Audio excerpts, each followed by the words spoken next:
So welcome guys in our YouTube channel my dears. दोस्तों, हम लोग पढ़ रहे थे पास्ट इंडेफिनिट टेंस। तो हम लोग पढ़ रहे थे पास्ट इंडेफिनिट टेंस जिसका निगेटिव सेंटेंस पढ़ रहे थे ना। और निगेटिव सेंटेंस से पहले हमने आपको फर्स्ट रूल्स बता रखा था कि सब्जेक्ट और देन इसके बाद आप डिड नॉट का यूज करते हैं और वर्ब के फर्स्ट फॉर्म के बाद आप ऑब्जेक्ट लगाते हैं ना। वो तो चलो नहीं के शब्द में आता था, है ना। लेकिन अगर आपको कभी नहीं शब्द आया हो तो क्या करेंगे, है कि नहीं। देखो लिखा हुआ है ना, नियम नंबर 2, यदि वाक्य में कभी नहीं आया हो तो डिड नॉट का प्रयोग नहीं करते हैं। मतलब कभी नहीं शब्द अगर आ जाए तो वहां पर डिड नॉट नहीं लगा देना कि अब हम इसकी जगह क्या लिखें। तो चुप, डिड नॉट तो लगाने नहीं, ये समझ लो, ठीक है। डिड नॉट नहीं लगाना है, फिर करना क्या है, बल्कि पहले करता फिर नेवर लिख देते हैं। डिड नॉट की जगह पे इसका यूज करेंगे तो नेवर का यूज करेंगे ना। और सबसे पहले क्या लिखेंगे, करता।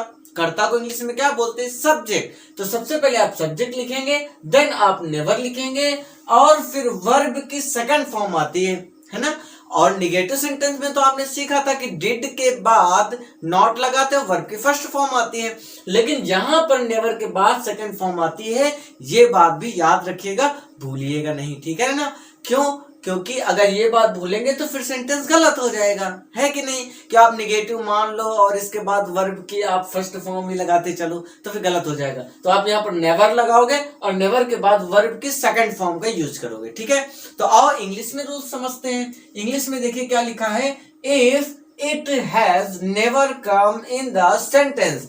अगर कभी नहीं आपके सेंटेंस में आया है तो then did not is used, यानी कि डिड नॉट को हम यूज नहीं करते हैं, नॉट यूज कर सकते हैं ना, नॉट यूज्ड।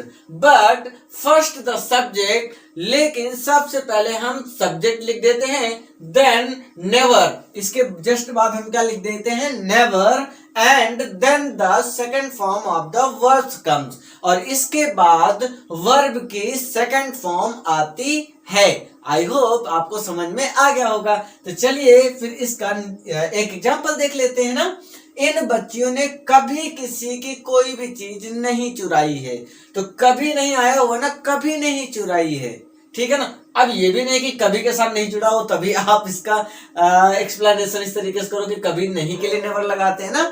कभी यहां भी हो सकता है, नहीं वहां भी हो सकता है, लेकिन पूरा सेंटेंस समझो क्या कर रहा है कि इन बच्चियों ने, मतलब ये जो सब पढ़ रही ना, इन बच्चियों ने कभी किसी की कोई चीज नहीं चुराई है। समझ में आया ना। तो ठीक है, तो चलिए देखिए फिर। तो यहाँ पर आपको मैंने एक स्ट्रक्चर देखो यहाँ पर बना के लिख दिया है कि आपको समझ में आ जाए कि सबसे पहले आपको सब्जेक्ट लिख देना होता है, देन आप यहाँ पर डिड नहीं लगाएंगे, क्या लगाएंगे आप, नेवर लगाएंगे। किसका यूज करेंगे, तो नेवर का यूज करेंगे। सबसे पहले आप सब्जेक्ट लिखेंगे, देन आप नेवर का यूज करेंगे, देन आपकी वर्ब की सेकंड फॉर्म होगी और देन ऑब्जेक्ट लिख देंगे और सेंटेंस आपका कंप्लीट हो जाएगा। समझ में आया दोस्तों कि नहीं, है ना। डिड का प्रयोग करना ही नहीं है, डिड नॉट का यूज यहाँ पर नहीं करना है। समझ में आया ना। तो डिड नॉट की जगह ही तो नेवर का यूज करना है ना, ये बात समझे ना। तो चलो फिर देखिए, इन बच्चियों ने, तो इन बच्चियों का क्या हो जाएगा, तो ये हो जाएगा दीज गर्ल्स।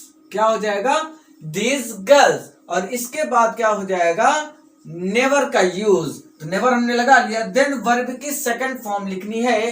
तो चुराना, चुराना को क्या बोलते हैं, तो स्टील बोलते हैं। स्टील मीन्स चुराना, और स्टील का सेकंड फॉर्म स्टोल होता है, STOLE, स्टोल हो गया। समझ में आया। अब इसके बाद आप ऑब्जेक्ट लिख दीजिए, क्या, किसी की कोई भी चीज नहीं चुराई ना, तो लिख देंगे आप एनीथिंग्स, है कि नहीं, एनीथिंग्स, कोई भी चीज नहीं चुराई ना, एनीथिंग्स, और किसी की भी नहीं चुराई है तो हो जाएगा these girls never stole anythings anyone.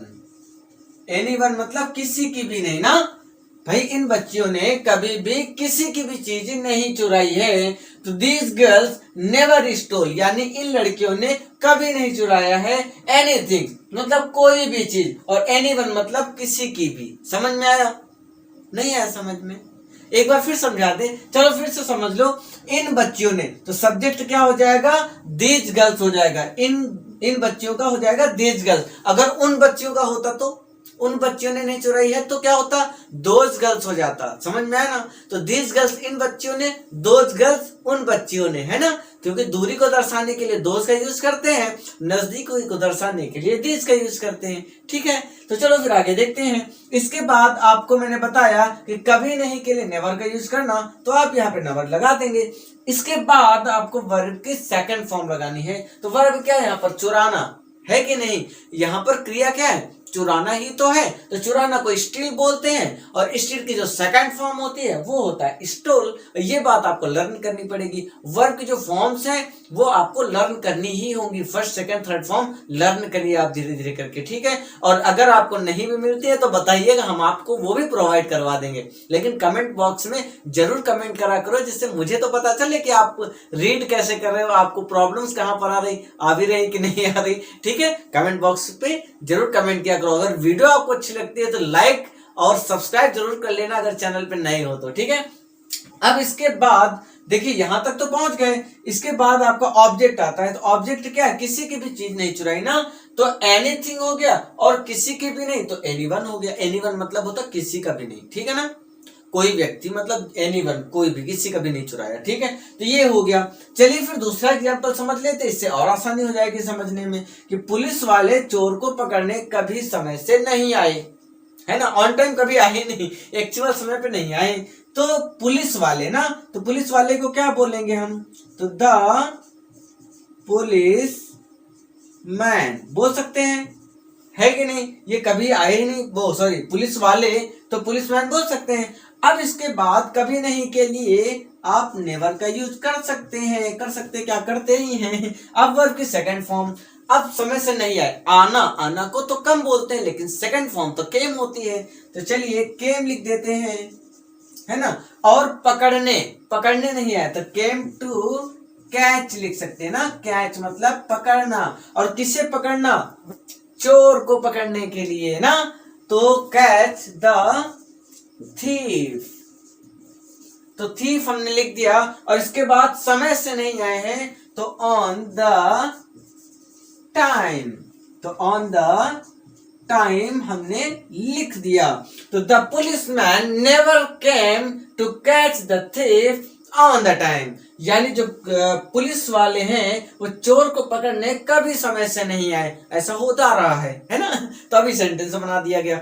चलो फिर से एक बार समझ लेते हैं कि आपका सब्जेक्ट क्या है, पुलिस वाले, तो हमने लिख दिया था पुलिसमैन। इसके बाद नेवर लगा देना था, तो सिंपली नेवर लगा दिया। इसके बाद आपका लिखना वर्ब की सेकंड फॉर्म, तो वर्ब क्या है यहाँ पर, नहीं आए, आए नहीं ना, तो फिर क्या हो जाएगा, तो यहाँ पर कम का सेकंड फॉर्म केम हो जाएगा। और इसके बाद आपका ऑब्जेक्ट लिखा जाना है, तो ऑब्जेक्ट क्या हो जाएगा, कैच। यहाँ पर तो अभी हो जाएगा कैच करना, कि कैच नहीं किया तो टू कैच, पकड़ने, है ना? और द थीफ, किसको, चोर को। और ऑन द टाइम, एक समय पर, मतलब कि अपने समय पर वो उसको पकड़ने नहीं आए हैं। ठीक है, आए ही नहीं थे। ठीक है, तो पुलिस वाले चोर को पकड़ने कभी समय से नहीं आए, तो the policeman never came to catch the thief on the time. I hope आपको समझ में आ गया होगा। यदि ना समझ में आया हो तो कमेंट बॉक्स में जरूर कमेंट करना, हम और अच्छे तरीके से आपको समझाने का प्रयास करेंगे। तो चलिए फिर मिलते हैं नेक्स्ट वीडियो में, मीन्स नेक्स्ट पार्ट में।